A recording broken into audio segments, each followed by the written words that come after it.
Hello my dear ones. मैंने अपने videos में मेंटल हेल्थ के बारे में काफ़ी सारी बातें करी हैं। आज हम बात करेंगे ओसीडी के बारे में। ओसीडी क्या होती है, इसके क्या लक्षण होते हैं और अलग अलग तरह की कुछ ऐसी चीज़ें जो ओसीडी में काउंट होती हैं। तो चलिए स्टार्ट करते हैं। ओसीडी का मतलब होता है ऑब्सेसिव कंपल्सिव डिसऑर्डर।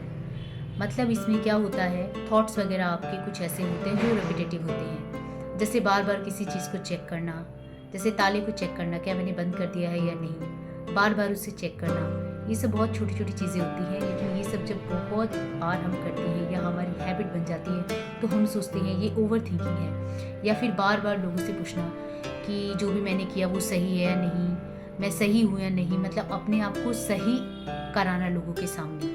तो ऐसी बहुत सारी थॉट्स होती हैं जो हमें बार बार दिमाग में आती हैं, जो हमें लगता है ओवर थिंकिंग है, लेकिन धीरे धीरे ये जो है ओसीडी का रूप ले लेती हैं।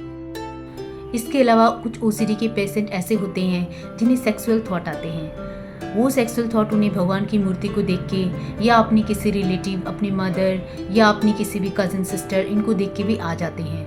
और वो एक थॉट आने से वो इतने परेशान हो जाते हैं, इतनी गिल्ट में चले जाते हैं कि मेरी थॉट प्रोसेस को क्या हो गया है, आखिर मुझे ऐसे थॉट क्यों आ रहे हैं। और वो फिर एक फियर में चले जाते हैं कि मैं ऐसा अगर सोच रहा हूँ तो हो सकता है मैं जाने अनजाने में ऐसा कर दूँ। तो ये थॉट की वजह से तो नहीं, लेकिन ये जो फियर हो जाता है कि मुझे ऐसा थॉट आया है तो मैं ऐसा न कर दूँ, इस वजह से वो ओसीडी के शिकार हो जाते हैं। कई पेशेंट ऐसे भी होते हैं जिन्हें होमोफोबिया की थॉट्स आ जाते हैं। मतलब उन्हें ऐसा लगता है कि हो सकता है मैं किसी मेल मेंबर की तरफ अट्रैक्ट हो जाऊं, तो मुझे खुद को रोकना चाहिए। मेरे से कोई ऐसा काम ना हो जाए जिससे मेरी फैमिली को शर्मिंदगी का सामना करना पड़े, तो मैं किसी मेल या फीमेल दोनों ही मेंबर से बात नहीं करूं। ऐसा सोच के वो खुद को आइसोलेट कर लेते हैं और उनके मन में जो भी गलत थॉट आए हैं, चाहे एक बार आए चाहे बार बार आए, वे उससे डरने लगते हैं, जिसकी वजह से वो थॉट उनके अंदर बार बार आते हैं और वो फिर गिल्ट का शिकार हो जाते हैं।